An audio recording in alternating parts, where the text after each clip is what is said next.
Assalamu alaikum wa rahmatullahi wa barakatuh. Dar Nashr al-Ma'rifa, Univers Plus vous présente soutien scolaire à distance. Aujourd'hui, nous avons une leçon pour la deuxième année du collège, chapitre 4, l'hérédité humaine, al-wirat inda al-insan. On va utiliser notre manuel scolaire Univers Plus comme toujours. On va prendre la page 144 et il s'agit de la séquence 4. Notre séquence 4, la transmission d'un caractère héréditaire, le groupe sanguin ABO, du système ABO. إذا انتقال صفة وراثية الفصيل الدموي لنظام ABO. Donc, un caractère héréditaire est contrôlé par un gène Mourita, se présentant sous forme de deux exemplaires, occupant la même position sur chacun des deux chromosomes d'une paire de chromosomes homologues. Question 1, ces deux exemplaires sont-ils toujours identiques? Question 2, comment contribuent-ils à l'expression et à la transmission du caractère héréditaire? Nous avons trois objectifs à atteindre. 1. À partir des acquis sur le devenir des chromosomes homologues lors de la fécondation, proposer des hypothèses à propos de l'intervention des chromosomes paternels et des chromosomes maternels dans l'apparition des caractères héréditaires. Deuxième objectif, mettre en évidence la notion d'allèle, halil, et de dominance, as-siyada. Étudier la transmission, intiqal sifa wiratiyya, à travers un arbre généalogique. Alors, je dois, pour bien sûr répondre aux questions posées et pour atteindre mes objectifs, je dois proposer des hypothèses à propos du rôle des chromosomes paternels et des chromosomes maternels dans l'apparition des caractères héréditaires. 2. Préciser en justifiant votre réponse comment s'expriment les allèles du gène commandant le groupe sanguin et ceci à propos de chacun des 4 groupes sanguins. Troisièmement, en utilisant le modèle du document 3, nous devons bien sûr préciser les cas probables du groupe sanguin des bébés attendus par la famille dans l'arbre généalogique et présenté dans le document 4. Commençons par notre première activité, la relation gène-caractère-groupe sanguin. العلاقة مورثة صفة وراثية بطبيعة الحال الفصيلة الدموية. Alors, notre premier document, comme vous le constatez, il représente des globules rouges A et B, bien sûr, les 4 groupes sanguins du système ABO, comme vous les connaissez très bien. Alors, le groupe sanguin d'un individu est déterminé par la présence ou l'absence de certains marqueurs. Ce sont des molécules à la surface des globules rouges, qu'on appelle aussi les hématies. Pour le cas du groupe A, on retrouve sur la membrane, bien sûr, des hématies du globule rouge, la molécule ou le marqueur, comme vous le constatez, A. Alors que pour le groupe B, on retrouve sur les hématies, sur la membrane des hématies du globule rouge, bien sûr, le marqueur B. Et pour le groupe sanguin AB, on les retrouve les deux marqueurs à la fois A et B. Alors que pour le groupe sanguin O, bien sûr, on ne retrouve ni le marqueur A, ni le marqueur B. Comme je l'ai déjà dit auparavant, ce sont des molécules, molécule A et molécule B. Notre document 2, un caractère héréditaire dépend d'un gène. بطبيعة الحال صفة وراثية مرتبطة بطبيعة الحال بمورثة. Donc, le gène responsable du caractère groupe sanguin est localisé sur la paire de chromosomes numéro 9. Comme vous le savez très bien, chez l'homme, on retrouve 23 paires de chromosomes. Donc, le gène responsable, comme nous venons de le dire, du groupe sanguin, il est localisé, on le retrouve sur la paire du chromosome numéro 9. Ce gène existe en 2 exemplaires dans une cellule. Sur chaque chromosome de la paire numéro 9, au même emplacement, chaque exemplaire est appelé allèle. Al-halil, yusamma bi-al-halil. Les allèles détiennent les informations génétiques contrôlant la présence ou l'absence des marqueurs A et B sur les globules rouges. إذا الحليل بطبيعة الحال هو الذي يتحكم في بطبيعة الحال المعلومة الوراثية التي بطبيعة الحال مسؤولة عن la production عن إنتاج أو عدم إنتاج بطبيعة الحال الجزيئات A et B, les marqueurs A et B qu'on retrouve sur la membrane des globules rouges. Chez l'homme, il existe 3 allèles différents possibles pour le caractère groupe sanguin ABO. Bien sûr, A, B et O. Alors, on dit qu'un allèle s'exprime lorsque son information génétique détermine le caractère groupe sanguin. بطبيعة الحال بالنسبة للحليل سوف يتم التعبير عنه بطبيعة الحال lorsque son information génétique عندما يكون الخبر الوراثي détermine le caractère groupe sanguin. On va expliquer bien sûr. A et B sont des allèles que l'on dit dominants سائدة. إذا في حالة وجود A أو في حالة وجود B بطبيعة الحال الحليل A والحليل B هذا بطبيعة الحال يظهر في الصفة بطبيعة الحال الوراثية ضمن الصفات الوراثية. A et B s'expriment ensemble, bien sûr. Groupe sanguin dans ce cas-là, c'est le groupe sanguin AB. Expliquons. Pour le groupe A, dans ce cas-là, bien sûr, pour le groupe O est un allèle que l'on dit non dominant puisqu'il ne s'exprime pas. Alors, pour le groupe A, comme vous le constatez, كما تلاحظون نجد على مستوى الصبغي بطبيعة الحال على مستوى الزوج الصبغي رقم 9 حليلين AA أو يمكن أن نجد بطبيعة الحال الحليل A والحليل O. كما أشرنا سابقا بطبيعة الحال الحليل A l'allèle A est dominant O est non dominant غير سائد. في هذه الحالة بطبيعة الحال أو في كلتا الحالتين الشخص سيكون حامل الفصيلة الدموية A. بالنسبة للفصيلة الدموية B الجروب سانغان B كما تلاحظون معي بطبيعة الحال هناك الحليلين B في الحالة الأولى وفي الحالة الثانية الحليل B والحليل O دائما كما أشرت الحليل B هو سائد بينما O بطبيعة الحال فهو non dominant غير سائد il ne s'exprime pas. Le groupe AB, vous pouvez le prévoir bien sûr. Dans ce cas-là, les deux A et B ils sont dominants, donc ils s'expriment tous les deux en même temps. Effectivement, لدينا الحليلين A و B حليل بطبيعة الحال في الصبغي الأول والحليل الثاني في الصبغي B في الصبغي الثاني.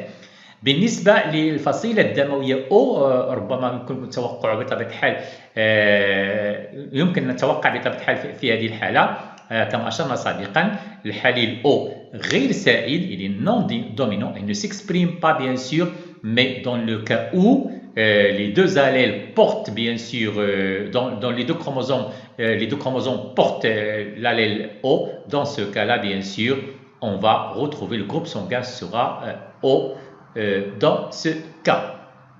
Continuons. Alors, comme nous venons de le dire, sur le chromosome numéro 9, on retrouve le locus du gène déterminant le groupe sanguin, nous l'avons déjà dit. Nous avons nos molécules A, nos molécules B. Les molécules se présentent sur la membrane des hématocytes, comme nous l'avons déjà dit. Alors, premier cas. Donc, premier cas, comme vous le constatez, les deux allèles sont AA, donc ils vont produire des molécules A. Dans ce cas-là, bien sûr, on va retrouver sur les hématocytes, sur les groupes sanguins, nos molécules A. Et par la suite, bien sûr, donc les hématocytes portent les molécules A. Et par conséquence, bien sûr, l'individu sera du groupe A. Deuxième cas, donc nous avons l'allèle A et l'allèle O. Nous l'avons déjà expliqué, donc l'allèle O ne s'exprime pas, il n'est pas dominant, donc dans ce cas-là, il ne produit rien, c'est-à-dire ne produit pas de molécules, donc uniquement l'allèle A qui est responsable de la production de la molécule A, effectivement, et on va retrouver sur nos globules rouges, bien sûr, les molécules A, et par la suite, bien sûr, cette personne-là, cet individu, il sera du groupe A. Troisième cas, les deux allèles sont BB, comme vous le constatez, donc ils vont produire les molécules B et par la suite, bien sûr, on va retrouver sur nos globules rouges les molécules B et par la suite, bien sûr, cette personne-là, cet individu-là sera du groupe B. Quatrième cas, nous avons un allèle B et un allèle O, nous l'avons déjà dit, O il n'est pas dominant, donc il ne s'exprime pas. Alors dans ce cas-là, c'est B qui est dominant, donc il va produire les molécules B et par la suite, on va retrouver sur les hématocytes les molécules B et bien sûr, cet individu-là sera du groupe B. Alors pour le cinquième cas, A et B sont codominants, A dominant, B dominant. Alors dans ce cas-là, A va produire les molécules A et B sera responsable de la production des molécules B et par la suite, on va retrouver sur les globules rouges en même temps les molécules A et les molécules B et bien sûr, cette personne-là sera du groupe AB. Sixième cas, dans ce cas-là, les deux allèles sont OO, donc il n'y a pas de production de molécules, on ne va rien trouver sur les globules rouges et par la suite, cette personne-là, bien sûr, sera du groupe O. Effectivement, comme nous venons de le dire, nous avons les hématocytes hématie et molécules membranaires marqueurs. Dans ce cas-là, il s'agit de A et par la suite, la personne est du groupe A. Deuxième cas, nous avons les deux cas, bien sûr, deux allèles BB. Quatrième cas, un allèle B, un allèle O. Nous l'avons déjà expliqué. Donc, cette personne, cet individu sera du groupe B. Troisième cas, AB, donc bien sûr, ils sont tous les deux allèles sont dominants et par la suite, donc le groupe sanguin sera AB. Et quatrième cas, bien sûr, pas de production de molécules, ni A ni B. Donc, on ne va rien trouver sur les globules, sur la membrane, bien sûr, cytoplasmique des globules rouges. On ne va rien trouver ni de molécule A ni de molécule B. Et en conséquence, l'individu sera du groupe O. Passons maintenant à l'activité 2, la transmission d'un caractère héréditaire d'une génération à une autre. Alors, donc, dans cet exemple, deux parents ont chacun deux allèles représentant un gène A majuscule, A minuscule. Donc, le père A majuscule, A minuscule, allèle A, premier allèle A majuscule, deuxième allèle A minuscule, la mère aussi. Au cours de la formation des gamètes, les deux allèles se séparent au moment de la séparation des chromosomes homologues. Ainsi, bien sûr, on passe de deuxième chromosome à un chromosome. Vous vous souvenez un petit peu, on en a parlé dans une vidéo précédente. Ainsi, chacun des deux allèles va se retrouver dans 50% de gamètes. Comme vous le constatez, premier gamète, on va retrouver l'allèle A majuscule, deuxième gamète, l'allèle A minuscule, de même pour la mère. Le schéma ci-contre présente les types de cellules œufs probables après la fécondation. Effectivement, nous aurons pour la probabilité 1 quart pour chaque combinaison, c'est-à-dire 25%. Donc 25% A majuscule, 25% A minuscule, A majuscule, bien sûr dans le deuxième cas, troisième bien sûr cas A majuscule, A minuscule et le quatrième cas bien sûr, A minuscule, A minuscule. C'est un mode, document 3 représente le mode de transmission d'un caractère héréditaire au cours de la reproduction sexuée. Continuons, donc document 4, la transmission du caractère groupe sanguin dans une famille. Donc cet arbre généalogique présente la transmission du groupe sanguin à travers 3 générations, 1, 2 et 3. Les parents de la deuxième génération 1 et la deuxième génération, bien sûr, la deuxième génération 2, attendent un bébé, bien sûr, c'est la troisième génération 2. Et ils veulent savoir les cas probables à propos de son groupe sanguin. Donc, la première génération, deuxième génération, bien sûr, et notre troisième génération. Comme vous le constatez, le premier enfant de la troisième génération, il porte le groupe sanguin O. Alors, les deux parents de la deuxième génération 1 et 2 sont du groupe sanguin A, comme vous le constatez, mais ils donnent un enfant du groupe sanguin O. Bien sûr, ceci nous permet de déduire qu'ils sont donc chacun porteurs d'un couple d'allèles AO. Bien sûr, donc il y a présence d'un allèle O. Ceci, bien sûr, comme vous le constatez, pour le père, les deux allèles AO, et la mère aussi, bien sûr, le couple d'allèles AO. Ceci, bien sûr, s'explique par le fait que leur enfant de la troisième génération, bien sûr, elle est du groupe sanguin O. Ceci, bien sûr, nous permet de dire qu'il y a présence de l'allèle O, bien sûr, chez le père et chez la mère aussi. Donc, comme nous venons de le dire, ils sont donc porteurs d'un couple d'allèles AO. Les cas probables pour le fœtus I2 sont présentés dans le schéma comme vous le constatez.